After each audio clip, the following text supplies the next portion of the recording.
नमस्कार बच्चों। कक्षा 10 भौतिक विज्ञान। कक्षा 10 भौतिक विज्ञान में पिछले वीडियो में हमने अवतल दर्पण द्वारा प्रतिबिंब का बनना देखा था कि किस प्रकार अवतल दर्पण से किरण आरेख के माध्यम से हम प्रतिबिंब का बनना सीखे। आज हम उसके आगे की चर्चा करेंगे कि उत्तल दर्पण द्वारा प्रतिबिंब किस प्रकार बनता है।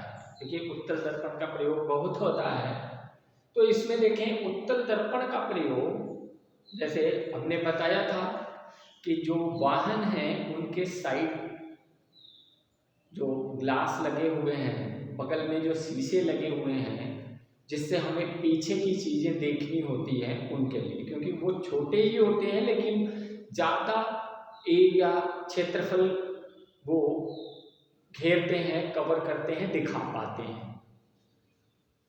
उनका साइज, उनका आकार छोटा होता है लेकिन वो पीछे की बहुत बड़ी एरिया को वो उस छोटे से क्षेत्रफल में दिखा लेते हैं। आप देखें कि यहाँ पर उत्तल दर्पण में सिर्फ दो स्थितियां बन रही हैं कि एक वस्तु जब अनंत पर होगी तो उसका प्रतिबिंब देखिए कहाँ बन रहा है। उत्तल दर्पण हमने लिया है कि देखिए ध्रुव से बहुत दूर अनंत पर कोई वस्तु ये रखी हुई है।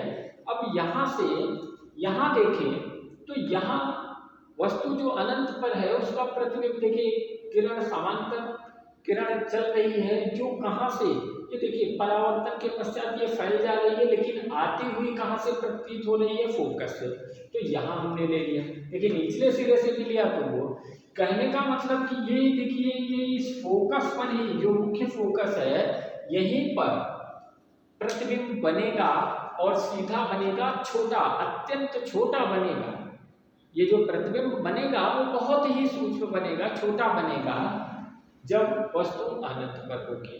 दूसरी स्थिति कि जब वस्तु ध्रुव से कुछ दूर पर होगी, ध्रुव से कुछ ही दूर पर होगी, तब की स्थिति को हमने देखा है। अनंत तथा ध्रुव के बीच की स्थिति को देखें तो एक समांतर किरण हमने डाली जो फैल रही है और आती हुई प्रतीत हो रही है फोकस से, जो इसका मुख्य फोकस है। आप देखें ये किरण चली, ये वापस लौट गई, लेकिन यहाँ पर देखें कि ये आती हुई कहाँ से हमें प्रतीत हो रही है, क्योंकि इसमें आभास हो रहा है, आभासी की बात हो रही है, तो यहाँ ये फोकस से आती हुई प्रतीत हो रही है। दूसरा हमने देखिए वक्रता केंद्र की ओर किरण डाली, तो वक्रता केंद्र देखिए, वक्रता केंद्र हमारा वक्रता केंद्र की ओर डाली, लेकिन वो यहीं से फिर वापस हो रही है, लेकिन आती हुई प्रतीत कहाँ, वक्रता केंद्र से हो रही है। और ये दोनों किरणें जहां पर ये एक दूसरे को आभासी रूप से काट रही हैं, वहीं पर ये आभासी प्रतिबिंब बन रहा है। देखिए ये भी छोटा ही बन रहा है लेकिन सीधा बन रहा है, छोटा बन रहा है वस्तु से और सीधा बन रहा है। और बन कहाँ रहा है, इस ध्रुव और फोकस के बीच बन रहा है, यानी कि जो दूर की वस्तु है वो हमें पास में दिखाई दे रही है, छोटी दिखाई दे रही है। इसी वजह से हम कह रहे थे कि ये बड़े क्षेत्रफल को कवर करता है, घेरता है, दिखाता है। तो आप यहाँ पर देखें उसकी स्थिति को हमने यहाँ पर बताया है कि बिंब की स्थिति क्या होगी और प्रतिबिंब की स्थिति क्या होगी, आकार कैसा होगा और प्रकृति क्या होगी, क्योंकि सवाल में इसी तरीके से पूछे जाते हैं। तो अब ये देखें कि पहली स्थिति अनंत पर वाली के लिए कहाँ पर बना था, फोकस पर बना था, और कैसा बना था, अत्यंत छोटा बना था और आभासी और सीधा बना था। दूसरी स्थिति अनंत तथा P के बीच थी, तो P तथा F के बीच बना हुआ है, जो ये स्थिति दिखा रहे हैं P वाली स्थिति में। और ये कैसा है, वस्तु से छोटा है लेकिन है कैसा, आभासी और सीधा। तो यहाँ एक चीज तो स्पष्ट हो गई कि इसमें सदैव सीधा ही बनेगा, सदैव कैसा बनेगा, सीधा ही प्रतिबिंब बनेगा।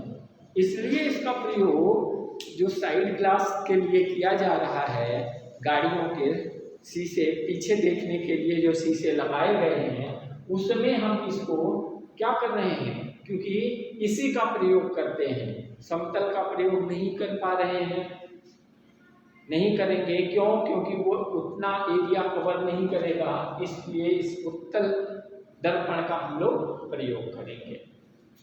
तो ये तो हो गया अवतल दर्पण और उत्तल दर्पण से प्रतिबिंब के बनने की स्थिति। अब हम आते हैं कि इनमें देखिए कि जब ये प्रतिबिंब बन रहे हैं, इनके सवालों को हल करने के लिए हम कुछ चिन्हों का प्रयोग करेंगे कि जो ये दूरी हम ले रहे हैं, जो दूरियां ली जा रही हैं, कि उनकी बात करें। कि मान लेते हैं कि देखिए यहाँ ये हमारा क्या है, कोई दर्पण है, चाहे वो हम अवतल ले लें या उत्तल ले लें, उससे अंतर नहीं है। जो ये मुख्य अक्ष है, और मुख्य अक्ष को हम मानते हैं कि एक्स एक्सिस है। देखिए ध्रुव जो है इसको हम मूल बिंदु के रूप में लेते हैं, इसको हम मूल बिंदु के रूप में लें तो इसके दाहिने तरफ ये दूरी और बाएं तरफ की ये दूरी, और ये इसका जो भाग है, देखिए इसको हम कहें कि ये y है और ये y डैश है। तो x एक्सिस और y एक्सिस के हिसाब से अगर हम देखें तो यहाँ पर वही चीजें आ रही हैं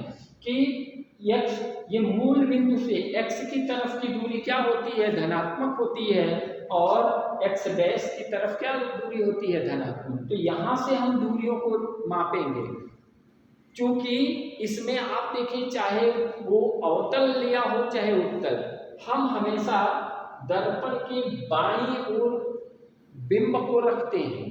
बिंब हमेशा दर्पण के बाईं ओर रखा जाता है। अब उसका प्रतिबिंब अवतल में ज्यादातर बाईं तरफ ही बनता है, जबकि उत्तल में सदैव दाहिनी तरफ ही बनेगा। तो यहाँ पर देखिए कि ये जो दूरियां हैं, यानी कि इधर हमारा क्या होगा, ये ज्यादातर वस्तु होगी, वस्तु की जो दूरी होगी, वस्तु की दूरी वो ज्यादातर या सदैव ऋणात्मक ली जाएगी, क्योंकि वो हमेशा बाईं तरफ दर्शाते हैं हम। और इधर जो अगर प्रतिबिंब बन रहा है तो उसका क्या करते हैं, दूरी क्या होती है, धनात्मक लेते हैं।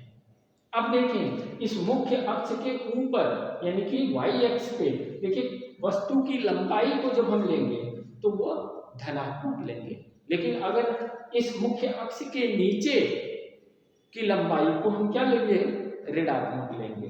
तो इस चिन्ह परिपाटी को हमें ध्यान में रखना होगा कि ये चिन्ह परिपाटी हमारी कैसे काम करती है। सवालों में इनकी हमें जरूरत आएगी, इनके हिसाब से ही हम सवाल को हल कर पाएंगे, अन्यथा सवाल गलत हो जाएंगे।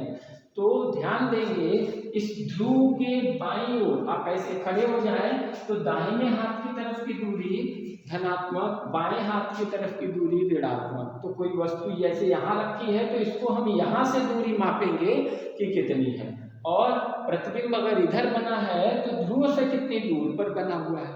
तो ये अगर इधर भी बना है तो भी वो ऋणात्मक लेंगे। इधर की दूरियां देखिए, इस पोल से इस तरफ की दूरी ऋणात्मक, पोल से उस तरफ की दूरी धनात्मक। अब इस मुख्य अक्ष जो है हमारा, इसके ऊपर की दूरी धन और नीचे की दूरी ऋण में लेंगे, जैसे वस्तु की लंबाई की बात हो रही है। तो यहाँ पर यह हो गया। अब इसी के क्रम में हम एक देखें कि आवर्धन की बात करें, जिसको हम मैग्निफिकेशन बोलते हैं। तो इसको हम m से रिप्रेजेंट कर रहे हैं मैग्निफिकेशन के रूप में।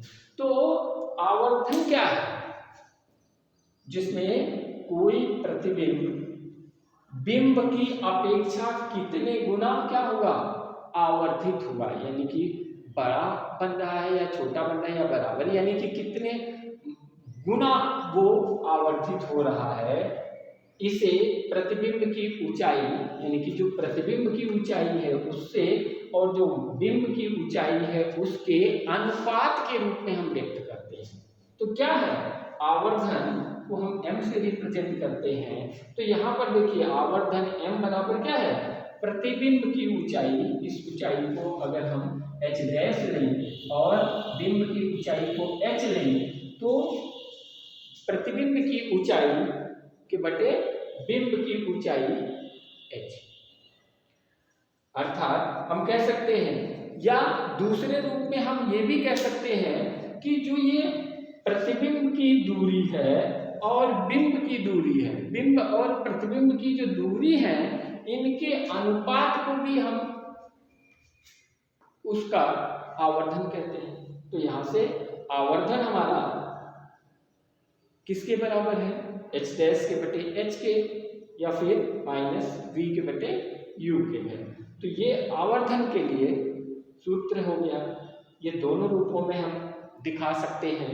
ये अगर हमें प्रतिबिंब की ऊंचाई और बिंब की ऊंचाई पता है तो उसके आधार पर हम आवर्धन को ज्ञात कर सकते हैं, या प्रतिबिंब और बिंब की दूरियां पता है तो उसके अनुपात के रूप में व्यक्त कर सकते हैं।